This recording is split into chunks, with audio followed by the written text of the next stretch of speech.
오늘은 스프리건 특집으로 기획한 스프리건의 역사 세 번째 시간이죠. 많은 분들이 관심을 가져주시고 댓글도 많이 남겨주셔서 더욱 힘이 나네요. 지난 시간에는 슈가 베이블레이드 버스트 애니메이션 1기에서 처음 들고 나왔던 스톰 스프리건에 대해 알아봤는데요. 오늘은 베이블레이드 버스트가 시리즈에 등장했던 슈의 두 번째 베이이자 양방향 베이인 레전드 스프리건에 대해 알아보는 시간을 가져보겠습니다. 자, 그럼 바로 시작할까요? 베이블레이드 버스트 1기에서 루이에게 스톰 스프리건이 파괴되면서 스프리건은 반드시 부활한다 라고 말했던 슈. 베이블레이드 버스트 2기 가 시리즈에서는 뉴욕 불즈로 소속을 옮기고 최강 블레이더가 되기 위해 훈련을 거듭하죠. 뉴욕 불즈 소속 팀원들이 런닝머신 위에서 땀 흘리는 슈를 보며 저럴 거면 마라톤 선수나 하지 라며 비아냥거려도 슈는 묵묵히 자신과의 싸움을 하며 훈련에 열중합니다. 그러던 슈가 아메리카 리그 최종전을 끝으로 갑자기 사라지는데요. 사실은 스네이크 핏이라는 무서운 곳으로 간 거였죠. 이때부터 슈는 레드아이가 되어 절친인 강상까지 모른 척하면서 승부에만 집착하는 냉혈한의 모습을 보입니다. 그런데 왜 슈는 갑자기 자취를 감추고 레드아이가 된 걸까요? 이야기는 이렇습니다.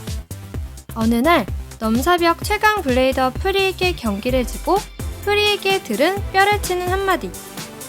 지금의 너로는 나를 이길 수 없어. 이 말을 듣고 슈는 엄청난 좌절감과 모멸감을 느낍니다. 그때 옆에 있던 길텐이 슈에게 강해지고 싶다면 모든 것을 버려야 한다고 말하자 슈는 모든 것을 버려도 상관없다며 강해지고 싶다고 합니다. 길텐은 자신이 스네이크 핏의 수장 아슈람인 것을 밝히고 슈에게 가면을 건네주죠. 슈가 받아들이고 가면을 쓰자 아슈람이 쿠레나의 슈는 죽었다. 지금부터 너는 레드아이다 라고 말합니다. 이렇게 우리의 꼬미남 슈는 강해지기 위해 모든 것을 버리고 아니 자기 자신까지 버리고 레드아이가 된 것입니다. 스네이크 핏에서 양방향 전원이 가능한 진화된 레전드 스프리건을 사용하게 되고 지옥 훈련을 이겨내며 더 강력한 블레이더가 된 슈. 아니 레드아이. 그렇게 천하무적이 된 것 같은 레드아이는 무패 행진을 이어가며 레전드 스프리건을 가지고 정말 무시무시한 경기력을 선보이는데요. 맥시멈 가루다를 시계탑까지 날려 부셔버리고 지크 엑스칼리버까지 단박에 버스트 피니쉬로 이겨버립니다. 그러던 중 루이와 다시 운명적인 승부를 펼치게 되는데요. 지난 시리즈에서 자신의 베일을 깨버렸던 루이에게 복수를 다짐하지만 다시 한번 지면서 쓰고 있던 레드아이 가면까지 깨집니다. 그러면서 레드아이가 슈라는 것이 밝혀지죠. 물론 보는 사람들은 다 알고 있었지만 아무튼 정말 슈의 천적은 루이라고밖에 할 수 없는데요. 경기를 진 후 레전드 스프리건을 가지고 외딴 숲에 가서 괴로워하고 있는데 아슈람이 패배한 베이는 아무런 가치가 없으니 레전드 스프리건을 버리고 가라고 말합니다. 그러자 슈는 레전드 스프리건을 돌무더기에 내동댕이 쳐서 자신의 손으로 버리죠. 바로 여기까지가 슈가 레전드 스프리건을 사용하는 시기입니다. 자, 그럼 이제 베이블레이드 시리즈에서 최초 양방향 베이인 레전드 스프리건은 어떤 베이였나 봐야겠죠? 레전드 스프리건 7MR 좌우 양쪽 방향으로 회전 가능한 레이어 장착 베이고요. 레이어는 레전드 스프리건 레이어 중앙에 메탈 칩을 포함하고 있고 우회전 시 어퍼 공격, 좌회전 시 스매시 공격을 펼치는 것이 가능한 갓 레이어라고 설명되어 있네요. 디스크는 7 프레임 부품에 장착할 수 있는 코어 디스크로 무게감 있는 7장의 칼날로 공격력과 방어력, 지구력을 모두 높이는 밸런스 계열 디스크입니다. 드라이버는 머지 톱니면에 고무로 뒤덮인 뾰족한 축구 부분에 따라 슈팅 위치, 또는 각도에 맞춰서 공격적인 움직임 또는 안정적인 움직임을 구사할 수 있는 밸런스 계열 드라이버.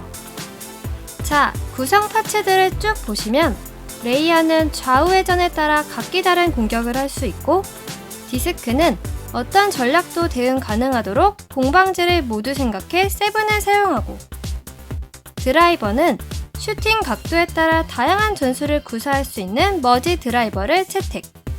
이 정도면 상대에 따라 다양한 작전을 생각해 볼 수 있는, 한마디로 전술 베이의 시초라고 할 수 있겠네요. 자, 그럼 실제 출시된 레전드 스프리건은 어땠을까요? 맨 먼저 레이어 락부터 살펴보면 전에 사용하던 스톤 스프리건보다 락이 깊어졌습니다.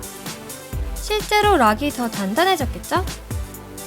양방향 베이이기 때문에 방향에 따른 공격 특성도 다르죠. 우회전 시 어퍼 공격으로 버스트 피니쉬가 특기, 좌회전 시 스매시 공격으로 오버 피니쉬가 특기라고 하지만 실제로는 좌회전 모드에서 특기라고 할 만큼 오버가 많이 나오지는 않습니다. 그중 화제가 되었던 것은 경기 도중 와인더 그립으로 레이어 뒤쪽의 좌우 모드를 변경하면 꽤나 있어 보이던 나름 혁신적인 베이였습니다.